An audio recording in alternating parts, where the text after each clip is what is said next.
Bonjour à tous, c'est Pierre-Alexandre pour Technoïd et bienvenue pour ce nouveau test, cette fois-ci du OnePlus 6T, qui est l'amélioration directe du OnePlus 6 avec quelques petites modifications, notamment le fait qu'on ait le lecteur d'empreintes qui soit maintenant intégré, l'encoche goutte d'eau et une batterie plus grosse avec la disparition de la jack. Alors qu'est-ce que j'en ai pensé réellement?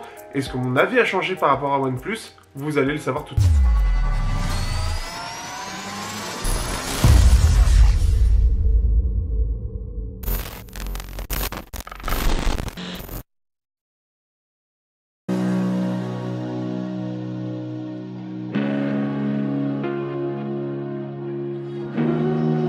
Gotta know that nothing lasts forever.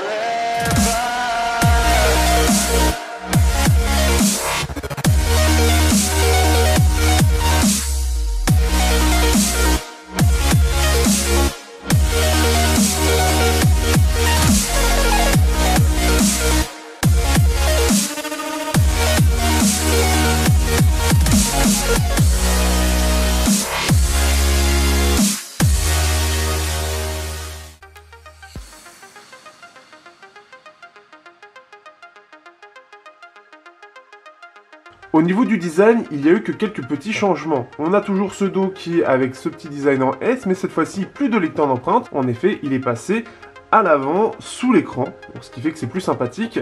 D'ailleurs, à l'avant, vous avez aussi maintenant une encoche qui est beaucoup plus designée et plus petite, puisque c'est une encoche goutte d'eau, ce qui est beaucoup plus joli. On pourra noter cette fois-ci qu'on a deux grilles ici, qui avant abritaient un jack et maintenant c'est juste le micro.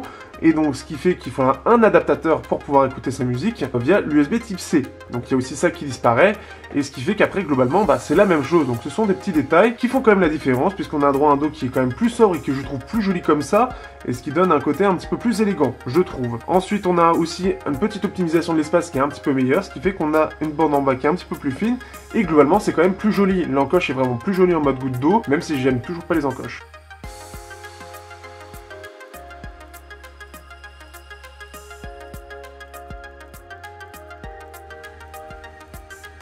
Au niveau de la surcouche, on est sur OxygenOS avec Android 9. Il y a eu quelques petites améliorations qui sont un peu liées à Google, mais aussi liées à OxygenOS, ce qui fait qu'on a quelque chose qui est un petit peu plus joli, toujours aussi fluide et ce qui est toujours aussi agréable, avec les petites fonctionnalités en plus. Donc on a toujours ce côté Android pur plus, donc avec plein de petites personnalisations un petit peu partout. Et elle est toujours aussi bien optimisée, donc toujours aussi agréable à utiliser. Donc ce qui fait que j'ai pas vraiment grand chose à dire dessus.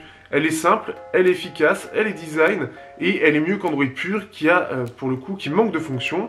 Ici on en a un peu plus et c'est agréable. Au niveau de l'écran, on est sur un 6.4 pouces en Full HD AMOLED, format 19/9, avec donc la petite encoche ici qui est toute petite et c'est beaucoup mieux, c'est mieux optimisé.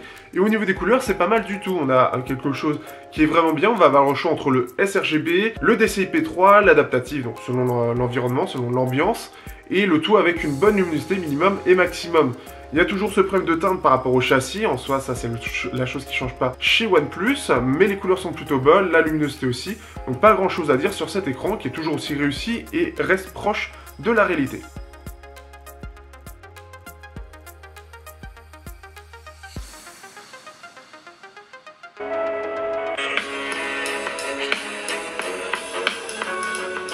Au niveau du son, côté haut-parleur, on est sur quelque chose qui reste simple, un simple haut-parleur de ce coin-là, et ce qui fait que c'est correct sans plus. Après, on a quand même des basses qui sont un petit peu mieux qu'avant, et globalement c'est correct, mais ça va pas se démarquer, ce sera pas transcendant.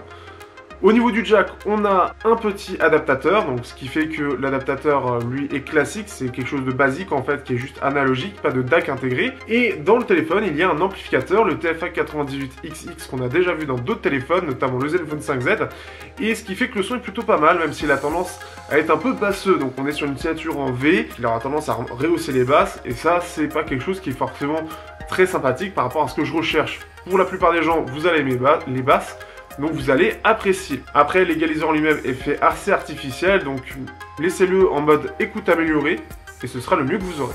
Pour la partie photo, on change pas une formule par rapport au OnePlus 6. C'est l'une des choses qui malheureusement n'a pas changé, ce sont les mêmes capteurs, même ouverture, et même gestion logicielle. D'ailleurs, les mises à jour qu'il y a du OnePlus 6T sont aussi sur le 6. Vous avez maintenant le mode Night Shift pour la partie nuit, donc comme ce que fait Google ou Huawei, et ce qui fait qu'en termes de photos, on a quand même quelque chose qui est un peu mieux. Ça va permettre un petit peu de pallier au problème du capteur qui a tendance à pas trop récupérer de détails. Ça peut aider en faible luminosité et ça va permettre d'avoir quelque chose d'un peu plus fin. En pleine journée, ça peut aider aussi, mais vous avez un côté un peu surréaliste. Globalement, les photos sont toujours un petit peu sympas, mais sont un poil sous-exposées et manquent toujours un peu de détails. C'est quelque chose de problématique sur ce OnePlus.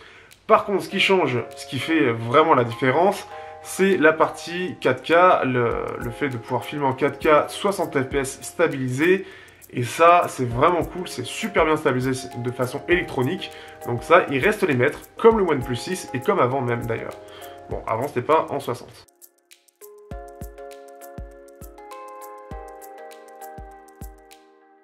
Côté autonomie, on est sur une batterie de 3700 mAh. En effet, en ayant enlevé la jack, apparemment ils ont pu avoir beaucoup plus de place et ils ont pu mettre 400 mAh de plus dans l'appareil. C'est pas négligeable et ça fait la différence et on le sent réellement. On va faire facilement 7 à 8 heures écran allumé en 4G et ça c'est plutôt pas mal du tout. Donc ce qui fait que ça fait un bon score et par rapport aux 5 heures que j'avais avec le OnePlus, ça change radicalement. Il y a aussi l'optimisation qui semble être bien meilleure et beaucoup plus stable avec les mises à jour. Au niveau des benchmarks, on est sur un Snapdragon 845, pas de changement par rapport au OnePlus 6, ce qui fait qu'au niveau des scores, ce sera à peu près pareil. On est sur Geekbench à 8900 points, ce qui fait que ça change pas réellement et on est toujours sur un très bon score. La partie floating test pour voir si le CPU au fur et à mesure des 15 minutes descend quand même à 83%, ce qui est un petit peu dommage, il a tendance à se brider. Par contre, sur GFX Bench, il se bride pas du tout. On fait 2830 points, donc à peu près 100 de plus que le OnePlus 6. Et aussi, on fait 144 minutes d'autonomie. Là, forcément, c'est beaucoup moins bien. Forcément, il n'est pas du tout bridé. Donc, ce qui fait qu'en jeu, vous n'aurez aucun problème. Vous aurez une expérience fluide à tout instant. Mais par contre, l'autonomie, si elle a besoin de beaucoup de puissance, la machine pour un jeu, elle va en prendre un coup, ça c'est sûr.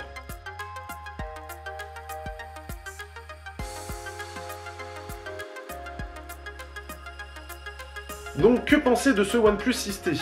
On a quand même des améliorations qui sont intéressantes. Le lecteur d'empreintes sous l'écran et l'encoche fait déjà beaucoup de choses pour moi qui n'appréciais pas le OnePlus 6 parce qu'il avait une encoche vraiment pas belle et aussi le fait qu'il y avait le lecteur d'empreintes au dos qui fait que ça le faisait pas réellement à mon sens et que ça notait un petit retard par rapport à d'autres smartphones. Du moins, ça manquait réellement pour le démarquer des autres. Mais avec ça, le fait qu'il y ait eu l'amélioration aussi de l'autonomie, parce que les 5 heures étaient vraiment moyens, le fait qu'on ait eu Android 9, ça a changé pas mal de petites choses et que l'expérience s'en trouve quand même transformée. Le OnePlus 6, je l'avais trouvé vraiment banal, il n'apportait rien pour moi et c'était vraiment un smartphone très lambda. Celui-ci a des choses qui déjà le différencient. On a toujours OxygenOS qui fait sa part de travail, mais il n'y a plus que ça. Ce qui est bien, c'est qu'il y a le lecteur d'empreintes sous l'écran. Il n'y en a pas beaucoup qui le proposent, et ce qui fait que c'est quand même agréable. Il est réactif, et en plus de ça, on a un film de protection, ce qui fait que ça fait la différence. Et déjà, ça lui donne déjà plus de personnalité, parce qu'il n'y en a pas tant que ça des téléphones avec un lecteur d'empreintes sous l'écran. Je le redis, mais je tiens à le préciser. Aussi, l'encoche en forme de goutte d'eau a aussi son impact. En termes de design, l'encoche du OnePlus 6 était peut-être petite, mais par contre, elle était vraiment pas design à mon goût. Le côté encoche goutte d'eau, et notamment par exemple le haut-parleur avec l'encoche qui est exactement de la même dimension, eh bien c'est beaucoup plus design, c'est beaucoup plus joli à regarder. Ça reste une encoche, ce qui fait que j'aime pas ça, mais au moins elle est bien designée, elle est vraiment jolie, et elle me fait moins bloquer sur le fait que justement il y a un ergot, il y a un truc qui ressort de l'écran, et ce qui fait que c'est quand même beaucoup plus agréable. Après, globalement, on est sur à peu près le même smartphone, ce qui fait qu'il n'y a pas vraiment de changement. Mais le côté photo avec le mode Night Shift qui change quelques petites choses, le côté autonome qui change un petit peu, enfin toutes ces petites choses-là font que ça fait un smartphone qui est quand même beaucoup plus agréable à l'utilisation. Petit bémol malheureusement par rapport à tout ça, on a perdu le jack et on est obligé de se coltiner un adaptateur. Il faut savoir qu'il y a eu un sondage sur le forum communauté de OnePlus, et ce qui fait que majoritairement les gens s'en foutaient du jack. Après, ils n'ont jamais été réellement très bons sur la gestion du jack, donc c'est pas forcément entre guillemets très grave.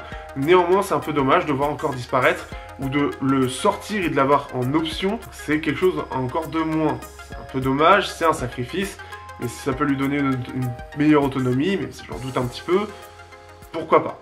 Ça reste un choix. Mais globalement, c'est un smartphone qui est beaucoup mieux réussi que son OnePlus 6 et qui permet de lui donner un peu plus d'âme et de lui donner un peu plus envie de se dire oui, c'est un bon téléphone.